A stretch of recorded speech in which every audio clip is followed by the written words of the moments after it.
우리 지난 주일에는 창자가 끊어지는 아픔이란 뜻의 단장지혜라는 고사성어로 제가 말씀을 시작했는데요. 오늘도 고사성어로서 말씀을 시작할까 합니다. 오늘은 견마지양입니다. 개견자에 말마자를 써서 개와 말은 자신을 낳은 어미와 함께 무리를 지으며 살고 있지만 우리 역시 부모님을 모신다 할지라도 그런 마음과 정성을 다하여 모시지는 않는다라고 한 뜻이 견마지양이라고 합니다. 아내를 일찍 여의고 세 아들과 함께 사는 한 아버지가 있었습니다. 이제 나이가 들면 들수록 기력도 많이 쇠해지고 또 새 자식도 옛날같이 자신을 대하지 않는다는 것을 아버지가 알게 된 겁니다. 그래서 어느 날 이 아버지가 큰 나무 상자를 직접 하나 만들어서 이 자물쇠로 그 뚜껑을 꼭꼭 닫아 걸었습니다. 그리고 마치 신주단지 모시듯 안방에다가 아예 고이 모셔 놓았습니다. 큰아들이 이것을 보고 그 안에 무엇이 들었냐 하면서 열려고 하자 아버지는 내가 살아생전에는 결코 이 안의 내용물을 열어서는 안 된다. 내가 죽었을 때 열어보아라 라고 신신당부를 했습니다. 아버지가 어느 날 외출을 했을 때 이 아들은 호기심이 많아서 그 안에 무엇이 들었는가 보기 위하여 안방에 들어갔습니다. 그리고 그 상자깨를 한번 들어보니까 굉장히 묵직한 겁니다. 그리고 한번 흔들어 보았더니 이것은 틀림없이 금들이 서로 부딪히는 소리가 들린 겁니다. 이 아들은 직감한 거죠. 이 상자는 수많은 금괴가 이렇게 무겁게 들어있구나. 그 이후부터 이 첫째 아들뿐만 아니라 나머지 두 아들 역시도 아버지를 대하는 태도가 완전히 180도 달라졌다고 합니다.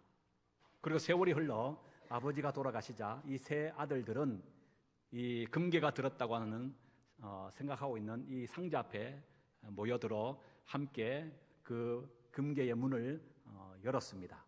그런데 그곳에는 금괴가 들은 것이 아니고 많은 병이 가득 들어 있었다고 합니다. 그리고 그 상자 안에 종이 하나가 들어 있었는데 이렇게 그 흰 종이에 글귀가 쓰여져 있었습니다. 내 아버지를 공경하라. 세 아들들은 비로소 지금까지 자신들은 아버지를 봉양한 것이 아니고 바로 금괴가 들었다고 생각하는 나무 개짝 상자를 섬겼구나 깨달으며 많이 슬퍼하고 후회했다라고 하는 이야기가 있습니다.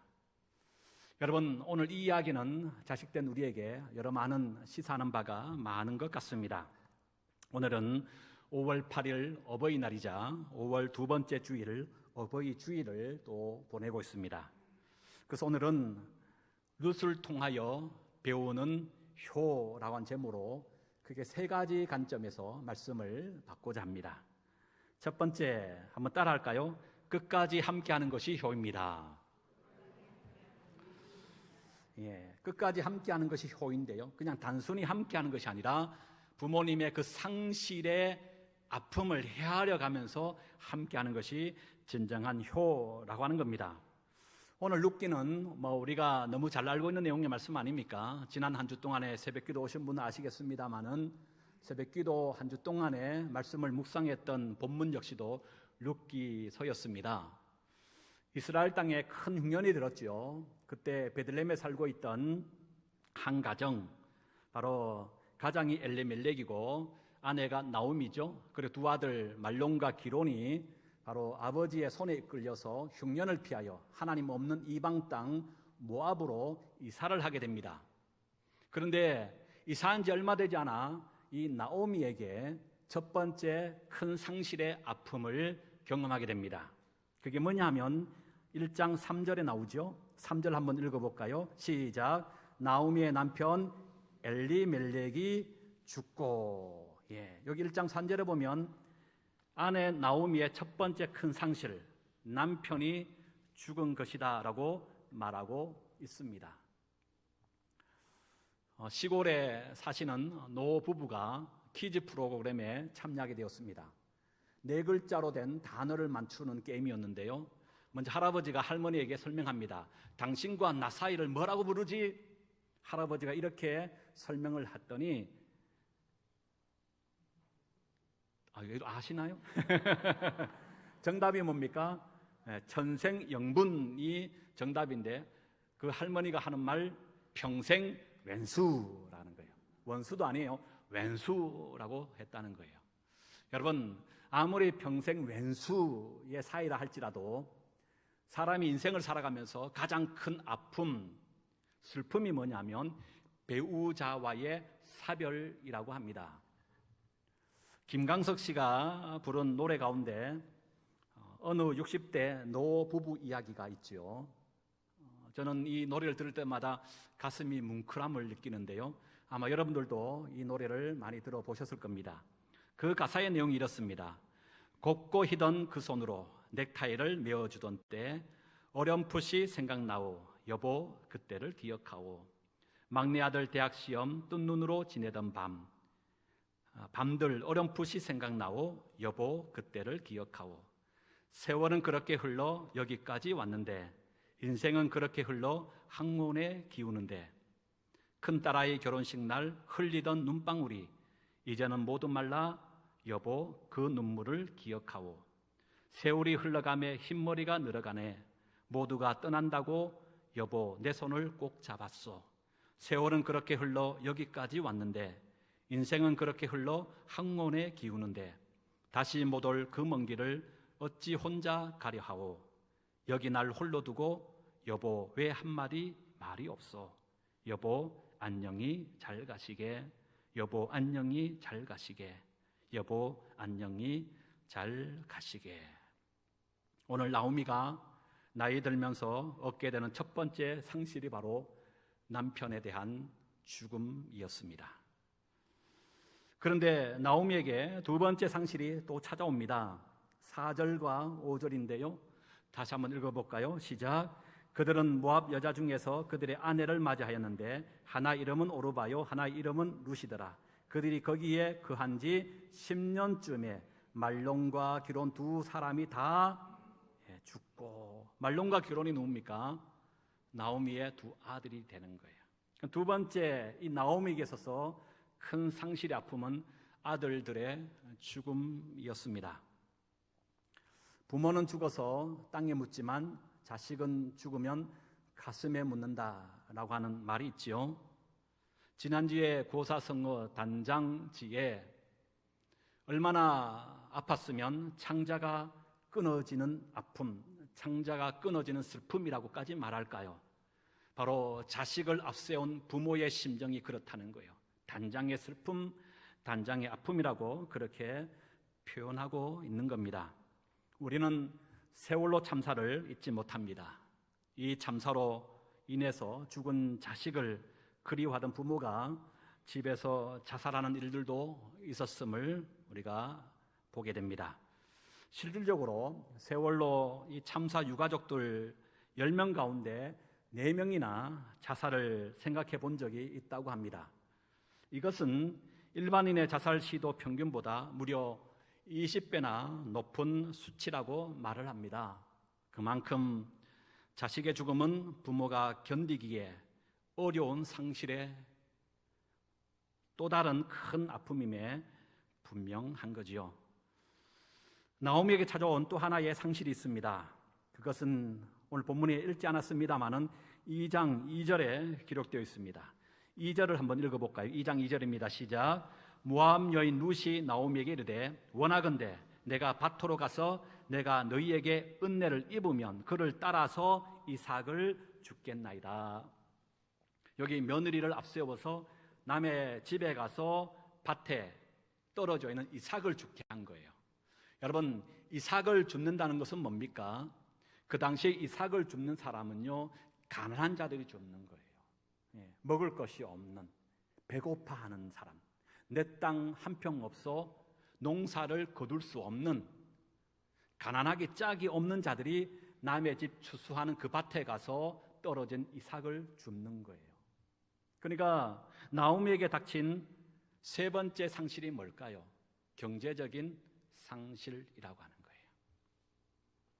그런데 여기서 끝나지 않습니다. 마지막 나오미에게 또 하나의 상실을 우리는 한번 유추해 볼 수 있을 것 같습니다. 그것은 건강의 상실입니다. 고향으로 다시 돌아왔을 때 그는 아무것도 없었습니다.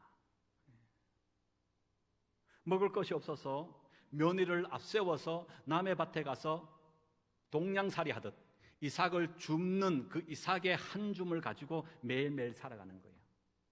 그 가냘픈 며느리가 하루에 이삭을 주운들 얼마나 죽겠습니까? 그때 나오미가 함께 가서 이삭을 줍는다면 배나 주울 수 있는 것 아닙니까? 그런데 나오미가 함께 며느리와 앞세워서 이삭을 주우러 가지 않았다는 것은 우리가 생각해 볼 때 나오미가 나이가 많아서 아마 건강이 허락하지 않았을 것이다 라고 생각해 볼 수 있다는 거예요. 그래서 나오미에게 닥쳤던 네 번째 큰 상실은 건강의 아픔입니다. 그런데 이런 깊은 상실로 인한 아픔과 고통 가운데 있는 시어머니 나오미와 끝까지 함께한 이가 있었다는 거예요. 그가 누굽니까? 바로 며느리 룻이었습니다. 16절 이렇게 얘기하죠. 16절 읽어볼까요? 시작. 룻이 이르되 내게 어머니를 떠나며 어머니를 따르지 말고 돌아가라. 강건하지 마옵소서. 어머니께서 가시는 곳에 나도 가고 어머니께서 머무는 곳에서 나도 머물겠나이다. 이렇게 말하고 있는 거예요. 여러분, 나이가 들어가면 상실감은 더욱 커집니다. 그것은 모든 인간이 겪는 고통과 아픔입니다. 그 아픔과 고통을 치료하는 것이 무엇일까요? 저는 그것이 함께 하는 것이라고 생각합니다. 효는 어쩌면 거창한 것이 아닌 듯합니다. 함께 하는 것입니다. 자주 찾아뵙고 여의치 못하면 자주 전화로도 드리는 것이 진정한 효가 아닌가 생각해 봅니다. 오늘은 특별히 어버이날이자 어버이 주일을 우리가 보내면서 여러분 예배를 마치시면 물론 여러분 다 평소에 잘 하시겠습니다마는 부모님이 가까이 계시면 한번 찾아뵙고 저녁이라도 함께 하시기 바랍니다. 여의치 못하시면 여러분 안부 전화라도 꼭 한 통은 하시기 바랍니다. 두 번째, 룻을 통하여 배우는 효는 부모의 말을 보지 말고 부모의 마음을 읽는 것입니다. 두 번째 뭐라고요? 부모의 말을 보지 말고 부모의 마음을 읽는 거예요. 나오미에게는 두 며느리가 있었습니다. 오르바와 룻이라고 오늘 성경은 말하죠. 이 며느리들이 아들, 바로 남편이 죽자 오르바는 자신의 고향인 모압으로 떠났고 룻은 남아서 유대 땅으로 시어머니와 함께 갔습니다. 오르바는 왜 고향으로 갔고 룻은 왜 시어머니와 함께 유다 땅으로 간 것입니까? 오르바는 그럼 나쁜 며느리고 룻은 착한 며느리였기 때문일까요? 아니라고 하는 거예요. 오르바는 어떻게 보면 효부였습니다. 여러분 한번 8절을 다시 한번 볼까요?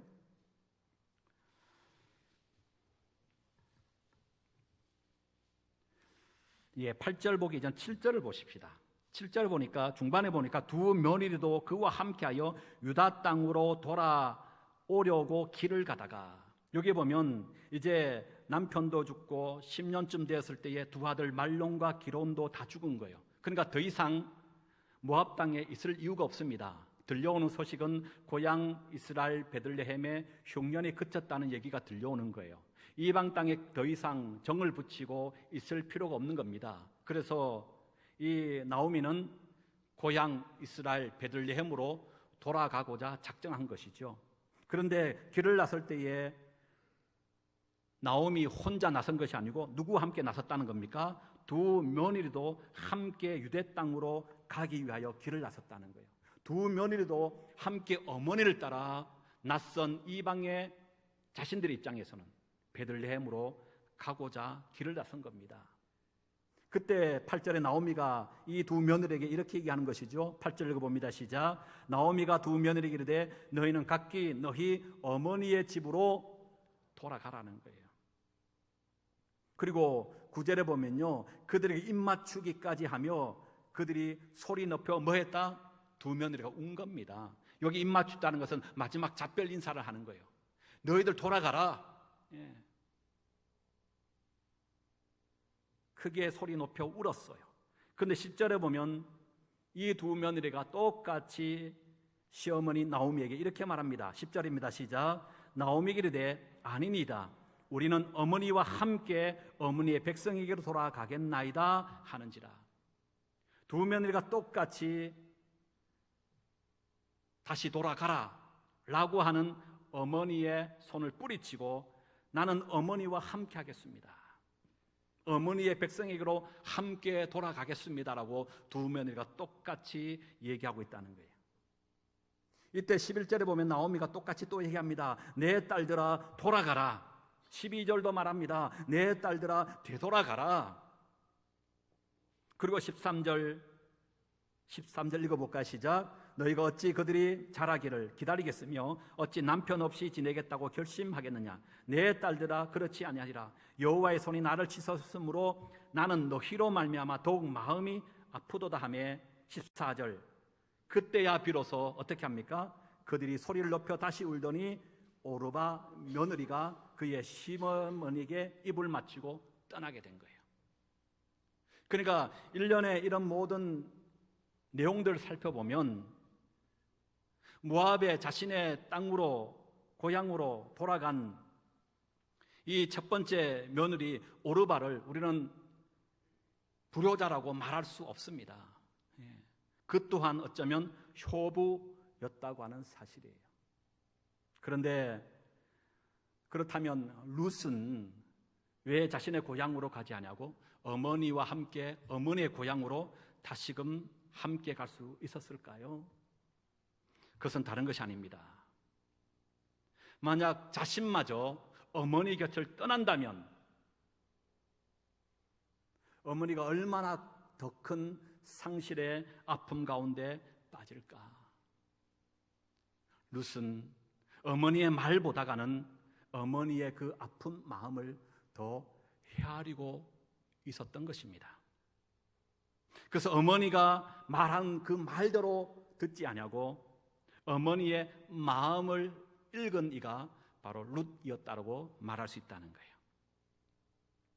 가끔 저희 집에 고등어나 생선을 먹을 일이 있으면 제 아이에게 이렇게 얘기합니다. 아빠도 몸통을 좋아해? 저는 정말 이 고등어 같은 경우는 대가리를 훨씬 더 좋아합니다. 그러나 가끔 우리 아이에게 이렇게 얘기해요. 왜 이렇게 얘기하는지 여러분 제가 설명 안 들어도 아시겠죠? 아내가 남편에게 이렇게 말하는 거예요. 자기 사랑해 라고 오랜만에 아내가 남편에게 얘기했다면 남편은 그 말을 어떻게 들어야 됩니까? 남편은 여러분 아내가 평소에 그런 말 잘 안 하는데 오늘 갑자기 자기 사랑해 라고 한다면 어떤 말로 들어야 돼요? 그 의미의 뜻은 여보 나 사고 싶은 거 있어 라는 뜻이랍니다. 아들이 아빠에게 아빠 없이 못 살아 라고 한다면 아들이 지금 무슨 사인을 보내고 있는 거죠? 아빠 나 용돈 필요해 라는 뜻이래요. 여보 쓰레기 봉지가 꽉 찼어요 라고 말하면 빨리 버리고 오세요 라는 뜻이지요. 맘대로 해요 라고 말한다면 어떤 의미입니까? 그럼 맘대로 하라고 하는 의미가 아니라 맘대로 하기만 해봐라 이런 의미라고 한답니다. 여러분 그렇습니다. 효는 부모님의 마음을 읽고 그 마음을 편안하게 해 드리는 것입니다. 마지막 세 번째 룻을 통하여 배우는 효는요, 바로 부모님의 물려주신 신앙의 유산을 소중히 여기는 것입니다. 오늘 16절의 말씀을 보면 마지막 후반절에 어머니의 백성이 나의 백성이 되고 어머님의 누가요? 하나님이 나의 하나님이 되시리니라고 말하고 있습니다. 여러분, 룻이 시어머니를 따라서 자신의 고향으로 등지고 시어머니의 고향으로 길을 나설 수 있었던 것은 시어머니의 재산 때문이 아닙니다. 어머니의 고향으로 가면 부귀 영화가 자신 가운데 펼쳐질 것을 바라보면서 어머니와 함께 길을 나선 것이 결코 아니라고 하는 거예요. 오직 시어머니의 신앙의 유산을 이 룻은 소중히 여긴 결과였습니다. 아브라함 링컨은 아주 가난하게 태어나서 정규 교육도 제대로 받지 못했지만 그의 어머니 렌시 해커스가 아브라함이 10살 때 죽으면서 남긴 마지막 유언이 이렇습니다. 사랑하는 에이브는 링컨의 애칭이라고 합니다. 이 성경책은 내 부모로부터 물려받은 것이다. 내가 여러 번 읽어 낡았지만 우리 집안의 값진 보물이란다. 나는 너에게 100에이커의 땅을 물려주는 것보다 이 한 권의 성경책을 물려주는 것을 진심으로 기쁘게 생각한다. 에이브야, 너는 성경을 부지런히 읽고 성경 말씀대로 하나님을 사랑하고 이웃을 사랑하는 사람이 되어다오. 이것이 나의 마지막 부탁이다. 약속할 수 있겠니? 아브라함 링컨은 훗날 대통령 취임식에서 이렇게 말했습니다. 이 낡은 성경책은 바로 어머니께서 저에게 물려주신 성경책입니다. 저는 이 성경책으로 말미암아 대통령이 되어 여기 이 자리에 서게 되었습니다. 저는 성경 말씀대로 이 나라를 통치할 것을 약속드립니다. 자녀로서 부모님께 대한 최고의 효는 부모님의 신앙의 유산을 마음 깊이 간직하는 것인 줄로 믿습니다. 혹 여러분 가운데 신앙생활 하게 된 동기가 부모님의 권유나 마지막 유언이셔서 믿음 생활 하신 분이 계시다면 여러분은 그 누구보다 부모님께 최고의 효를 해드리고 있는 줄로 믿습니다. 부모된 여러분, 자식에게 마지막 바람이 있다면 여러분 무엇입니까? 믿음의 자녀가 되는 것 아닙니까? 마지막 여러분 이 땅에서 눈을 감아 자녀들 앞에 마지막 유언의 말을 한다면 여러분 어떤 유언의 말을 할 것입니까? 저는 이렇게 말할 것 같아요. 천국에서 다시 꼭 보자꾸나. 숨이 허덕이며 죽어가는 부모 앞에서 마지막 자식도 우리에게 하는 마지막 유언의 말이 되어야 한다면 그것은 엄마, 아빠, 하늘에서도 꼭 다시 만나요. 바로 효는 다른 것이 아닙니다. 믿음 생활 잘 하는 것입니다. 신앙의 유산을 우리 자녀들에게 또한 넘겨주는 것이 부모에 대한 진정한 효라고 하는 거예요. 말씀을 마칩니다. 오늘 어버이 주일을 맞이하면서 룻으로부터 배우는 효를 다시 한번 가슴에 새기시기 바랍니다. 그래서 우리 소망의 모든 가족과 가정들은 효의 가정, 효의 가문들이 될 수 있는 놀라운 은혜가 넘칠 수 있기를 주의 이름으로 축복합니다.